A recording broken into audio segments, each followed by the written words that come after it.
It's Movie Time is produced by John DeSando. Listen to shows and read reviews online at wcbe.org. I'm John DeSando. I am Jordan Hanalami. All right, Jordan.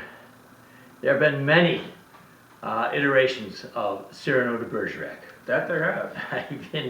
And everybody from, including Steve Martin. Yes, that is my first and foremost connection to the story for sure. And I think its title was Roxanne. It is, yeah. My favorite is Jose Ferrer, Okay. 1950.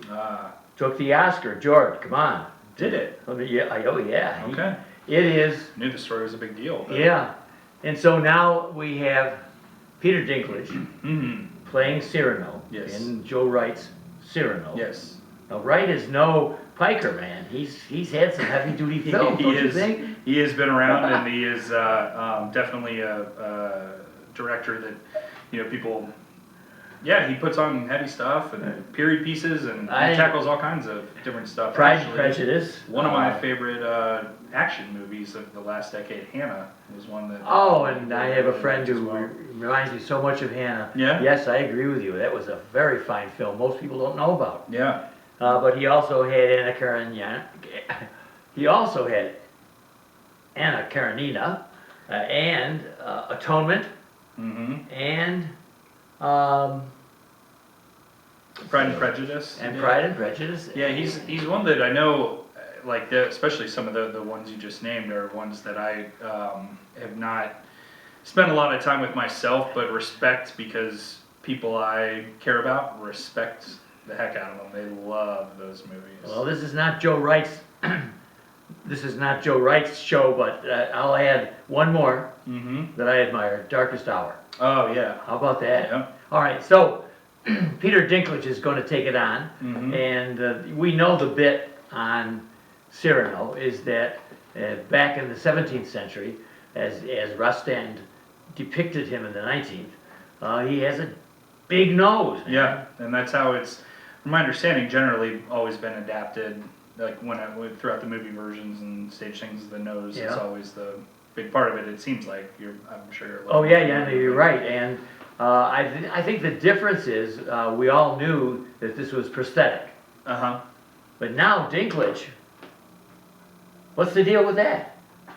Yeah, I think for this one, for me is a lot of it has to do with the height and being the character in general of Cyrano and as accentuated in the movie Roxanne is from my reference point was that he's different and that he is a confident person but one that is quietly in love and feels that he's scared of the idea of ever sharing that love. Yeah, I agree with you. It works very nicely. Who would have thought? Yep. The little guy, you don't even have to give him anything. He just is little, and he has to fight mostly himself, Jordan, and his perception that Roxanne would never love him. Right, and there's an authenticism to him. Peter Dinklage being a small person. That most of these other people, actors and things that are playing that role are putting on a prosthetic nose and they're playing a part, whereas he I'm not trying to project, but I would assume he's had some experiences in his life. Well put, yeah, and we're always going to have that handsome guy who is his competition, Christian. Yes. And this is very nicely done by Calvin Harrison Jr. Yeah. And I always was interested in this Christian character because he really was kind of dense, and he still is. Yeah. So he's. It's again not to keep going back to the Steve Martin version, but with Rick Rossovich and that, it's more of a dense. Like there's no. It's almost like he doesn't get it, Whereas this Christian in this movie, this version, this iteration is. He gets it. He gets that he doesn't have the words and stuff, but he also appreciates, it feels like, a lot of the words and things that Cyrano is sharing with him until he just gets overcome and just wants to go for the love. Yeah, that's a great point.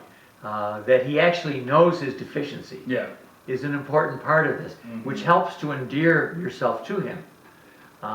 We're sympathetic to Cyrano from the beginning, but when Christian comes aboard, this is a different kind of Christian. Yeah, it's one that realizes that he's not a poet, and he engages Cyrano to write his love letters for him. Yeah. Because that's one thing the still, to me, somewhat superficial Roxanne demands. Right. Yeah, and it's, I think, a beautiful kind of aspect as a side part of this movie is that while, you know, we're focused on with Peter Dinklage and his height and that aspect of it, we have Christian played by a black man who is not someone typically seen in period pieces like that, and is not, that's just not a part of the, I mean, he's just a character in the movie. Like, that's not something that is played up at all. Yeah. And you would think that that would have some sort of a tie-in to the being different or something, but it's not. And it's in a beautiful way. It doesn't feel like it's ignored. It's just they grabbed the right guy for the role and went on. And I really like that aspect of it too. And so there's some ingenious there's some ingenious things that go on here. One of them is trying to do that Romeo and Juliet knockoff balcony scene, in which poor Christian is just even too dumb to be able to pull that baby off. Right. Well, he just gets the movie in general is so wrapped up in the idea of love and all types of aspects of love, Yes. of the excitement of love, the heartbreak, all those different things. And in that moment, you're right, he is overwhelmed with the excitement where he can feel it building, and then it's just like, I'm going to get her. Like, I know. And when he tries to use his own words, it's just a failure. Yeah, exactly. And I have my criticism of the Roxanne character, which you could have heard already, is that she's geez, man, she's demanding. Yeah. What's she offering? She's not even rich anymore. Right. She needs tickets, so she goes with the count or the duke. Yeah. She goes. Yeah, and that's one of those things that I notice with musicals is that sometimes some of the aspects of the storyline, due to these musical numbers and stuff, Yes. they don't get into some of the details of things, so it feels, I don't know, like, so that she is, like you said, demanding things before that it even feels like it's necessary. They're falling in love just from looking at each other, like some of that kind of stuff that is takes a minute to, I don't know, play out. But Well, no, and I'm glad you brought that up about this being a musical. That's a new twist on this. Yeah, and combined, done a lot of the, from my understanding, and correct me if you know differently, but was there was already a musical in place, elements and stuff, but then the band, The National, was brought in to write numbers and add elements to it. And they're a band that's known for their very deep, romantic, almost heartbreakingly so songs. And so there are some really, really beautiful songs in this movie for sure. Most for me are not memorable, although I think you're quite right. They serve this film maybe better because they're not, because they kind of add to but don't overwhelm. It's the melodies for me in this that good, are like it's not as much the lyrics and stuff. That there are some good ones, but it is the recurring. I thought they did a really nice job with the melodies kind of playing back in through different songs throughout. Well, to me the best of all the songs is the one at Battle, where the three men who are going to die probably. Yeah. Yeah, and that was, I agree. I thought that was a beautiful song, but that was my least favorite shot part of the movie. I was really disappointed. For me, what I was looking for that kind of element, I couldn't quite get invested visually, but the song, I thought that was a really just a beautiful wartime song. For sure. Your point is well taken. It's a claustrophobic shot. It felt very tight. Yeah, they're down I don't know, in a trench maybe. I started, what I did is I started to picture Saving Private Ryan, like some of the bed, like when they're in the bunks and stuff, and like with that song, and it worked a little bit. I don't know, but you're right, it was a very touching song.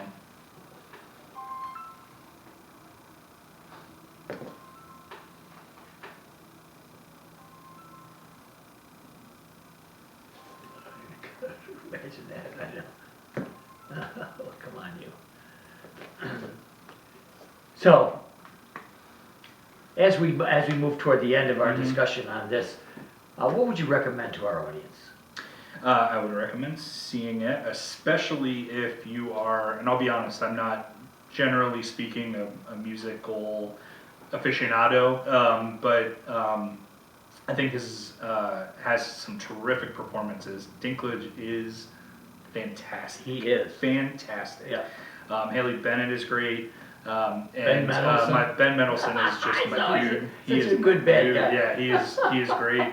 So I think if you are a musical person, from people that I have listened to, heard from a bit and stuff, that are really into especially romantic musicals, Yes. this is knocking it out of the park for them. So And I think it's only in theaters. it is only in theaters and is a good one to see in theaters. A lot of great shots and stuff within it for sure.